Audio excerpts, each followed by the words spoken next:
దేవుని నామానికి మహిమ కలిగినాక అందరూ బాగున్నారా? ఈరోజు అందించబడుతున్న దేవుని వాక్య సందేశం ఏంటంటే, మీరు సజీవమైన రాళ్ల వలె ఉండాలి. దేవుని వాక్య గ్రంథంలో నుంచి పేతురు రాసిన మొదటి పత్రిక 2:5 చూస్తే దేవుని వాక్యం నాకు రాయబడి ఉంది. యేసుక్రీస్తు ద్వారా దేవునికి అనుకూలమగు ఆత్మ సంబంధమైన బలులు అర్పించుటకు పరిశుద్ధ యాజకులుగా ఉన్నట్లు మీరు సజీవమైన రాళ్ల వలె నుండి ఆత్మ సంబంధమైన మందిరముగా కట్టబడుచున్నారు. ఇక్కడ దేవుళ్ళో ఆత్మీయ జీవితంలో మనందరం ఏం చేయాలంటే, దేవుళ్ళో కట్టబడాలి. ఎలా? సజీవమైన రాళ్ల వల్లే ఆత్మలో ఎదుగుతుండాలి. ఎప్పుడు ఆత్మ సంబంధమైనటువంటి వరాలు, ఆత్మ సంబంధమైన వరములను అపేక్షించే విషయంలో ఆసక్తితో వెతకాలి.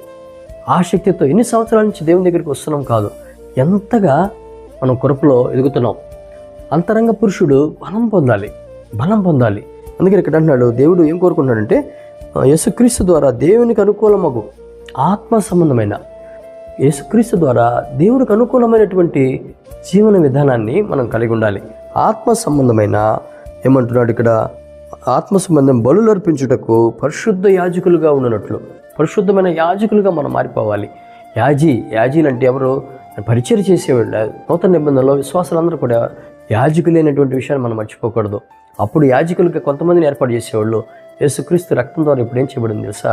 ప్రతి బిడ్డ కూడా, ప్రతి విశ్వాసి కూడా యాజకులే. యేసుక్రీస్తు ప్రభు రక్తానికి ప్రతి బిడ్డ కూడా సాక్షులే. అటువంటి వారు ఎలా ఉంటారంటే, బలులు అర్పించుటకు మీరును సజీవమైన రాళ్ల వలె ఉండి, సజీవమైన రాళ్ళు ఏమవుతాయి? కట్టబడతాయి. ఒకటి కట్టబడాలి. ఆత్మ సంబంధంగా మనం కూడా ఏం చేయలేదు తెలుసా? కట్టబడేటువంటి వరుసలో ఉండాలి. ఆత్మ సంబంధమైన రాళ్ల వలె, సజీవమైన రాళ్ల వలె ఏమంటుంది ఇక్కడ? రాళ్ల వలె ఆత్మ సంబంధమైన మందిరముగా కట్టబడుచున్నారు. ఆత్మ సంబంధమైన మందిరం ఏం చేస్తుంది? To build his grace. మనం కట్టబడుతుండాలి. ఆత్మ సంబంధంగా. ఆత్మ సంబంధం చూడు, అనేక మందిని స్వతంత్రించుకుంటారు. ఆత్మ సంబంధులు అనేక మందికి ఆశీర్వాదకరంగా మారిపోతారు. శరీర సంబంధులు చూడండి, ఎప్పుడు శరీర విషయాల మీద మనసు ఉంచుతారు.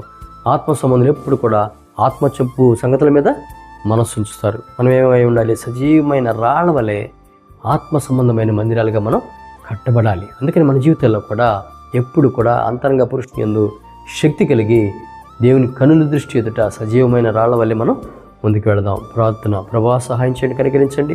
సజీవమైన రాళ్ల వలె ఉండి ప్రభా, ఆత్మ సంబంధమైన మందిరాలుగా మేమందరూ కట్టబడేటకు నీ కృపను దయచేయమని వాక్యాన్ని వీక్షిస్తున్న ప్రజలందరి జీవితాల్లో నేను అంతరంగ పురుషుని యందు శక్తి కలిగి ముందుకు వెళ్ళాలి. ప్రభుకి ఇష్టకరమైన పాత్రగా నేను ఉండాలని గొప్ప తీర్మానంతో ముందుకు వెళ్ళే కృపను అనుగ్రహించమని యేసు నామమున ప్రార్థన చేస్తున్నాను తండ్రి. ఆమేన్. God bless all.